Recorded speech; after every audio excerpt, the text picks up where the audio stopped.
um comportamento que a gente enxerga muito é o seguinte, o fraudador master, vamos chamar assim, ele ensina a fazer um método, só que ele também vende, né, o método.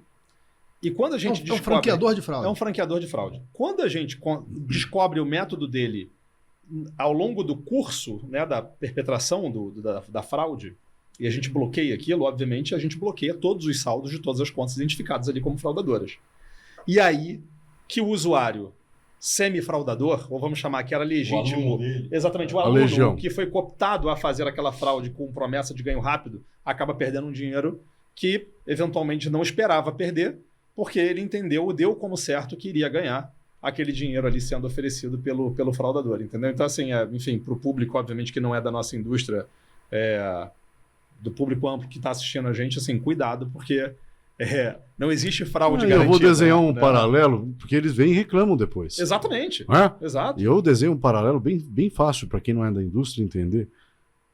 O cara frauda o sistema financeiro bancário, ele descobre a fraude, ele vende a fraude, e os seguidores dele, os pupilos dele, quando vão lá fraudar e o sistema bancário percebeu, bloqueia tudo isso, e o cara vai lá reclamar. Exatamente. Porra, vocês estão bloqueando o meu dinheiro, Ué, você estava aqui com essa intenção? Exatamente. E o que acontece agora? Não, aí ele vai à justiça. Vai isso. O cara bloqueou meu dinheiro lá. Não, eu comentei isso no do Garita. Eu não me lembro se comentei ao vivo ou gravado. Mas eu estou advogando para uma casa estrangeira. O cara ganhou um dinheiro lá e na hora do KYC perceberam que o maluco tinha 4 contas. Eu vou usar o meu próprio nome. Numa conta era Vitoldo Hendrich Júnior, na outra era Vitoldo Júnior, na outra era Hendrich Vitoldo, entendeu? O cara fazia uma análise combinatória dos nomes dele lá, abriu uma porrada de conta, aí numa conta ele convidou o outro, aí ganhou um bônus nas duas, aí convidou o outro, ganhou um bônus nas duas, não sei o quê. Numa dessas apostas, usando um bônus fraudulento que ele conseguiu, ele ganhou. E aí ele vem dizer, não, pô, se fosse para me bloquear, tinha que bloquear antes da aposta. Certo, mas antes da aposta você estava no curso da fraude, filho. Eu descobri ela depois, pô. Exatamente. Cara, assim, é um cenário tão alarmante que, na minha experiência passada no outro operador, a gente chegou a identificar 20 mil contas de bônus abusers abertas em um dia. 20 mil contas. Significa que o cara tem acesso a 20 mil CPFs, a 20 mil nomes, a 20 mil... Nesse caso, enfim, hoje é uma boa prática comum, que é você ir lá no SERPRO, consumir aquela API que faz o match da data de nascimento com o CPF, e ele tinha informação de 20 mil pessoas que batiam, né, a data de nascimento com o CPF.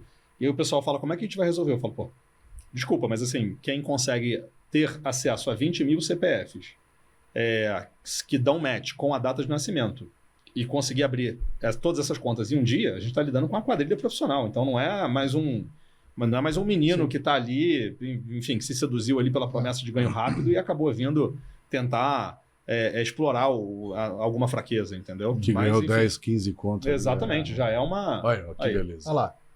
Olha só, o que é um vagabundo profissional. Olha a quantidade. E ele ainda coloca o Raul da Superbet. Com risinho, ainda tá rindo. Fantástico. Tirou onda, depois agora quem não quer saber. Olha a quantidade de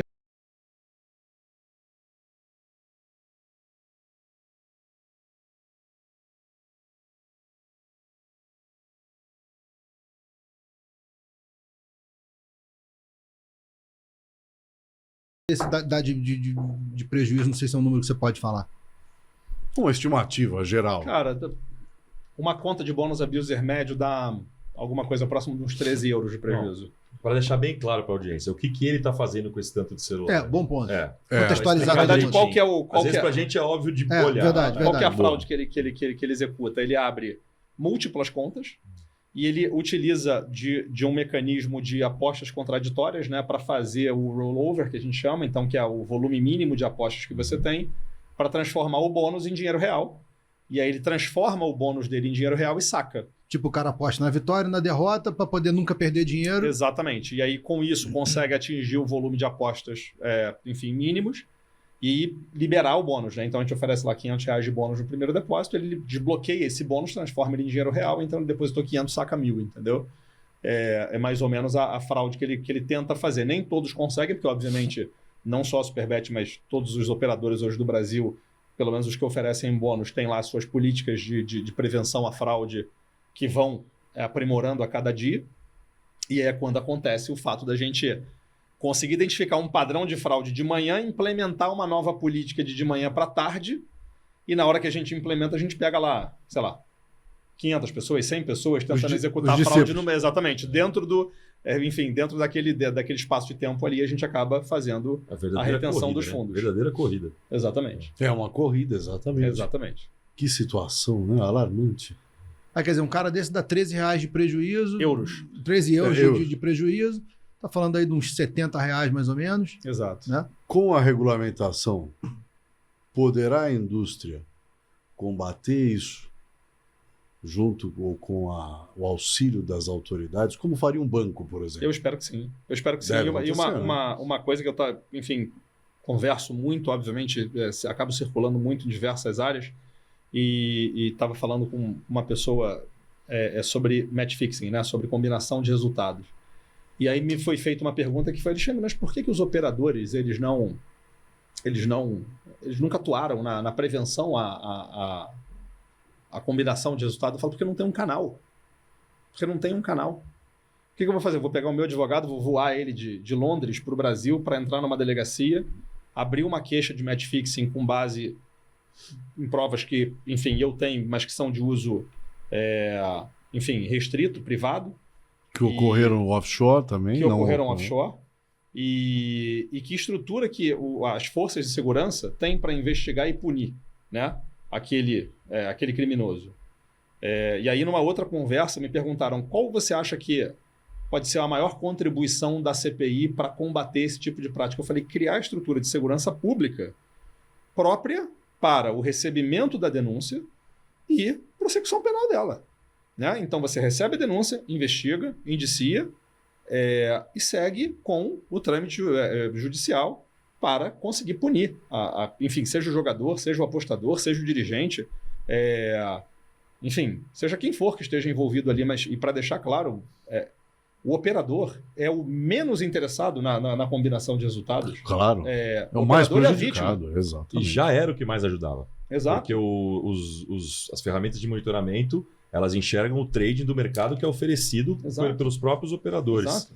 Eu cuidei desse serviço pela Sport Radar por quase 10 anos e sabe o que me chamava a atenção? Exatamente o que você está falando. O slide do serviço internacional, em cada país tinha lá, a federação era cliente e a polícia local era cliente. Exato. A polícia da Suécia, a polícia da Alemanha, a Europol, a Interpol. No Brasil, a gente começou com as federações, não tinha polícia, era difícil, vou vender isso para a polícia. Exatamente. Era difícil. Para quê? No primeiro mês de monitoramento, a operação lá na Federação Paulista, quando pegou, o presidente da federação, muito consciente no tema, um abraço para o Reinaldo, ele falou assim, Ricardo, o problema aqui é o seguinte, a gente recomendou ao clube a punição, mas a advogada do jogador falou assim, escuta, você vai impedir ele de trabalhar? Isso é crime.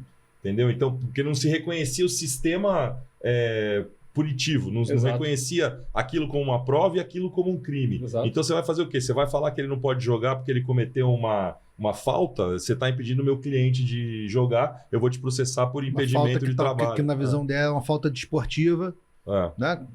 E nada além disso.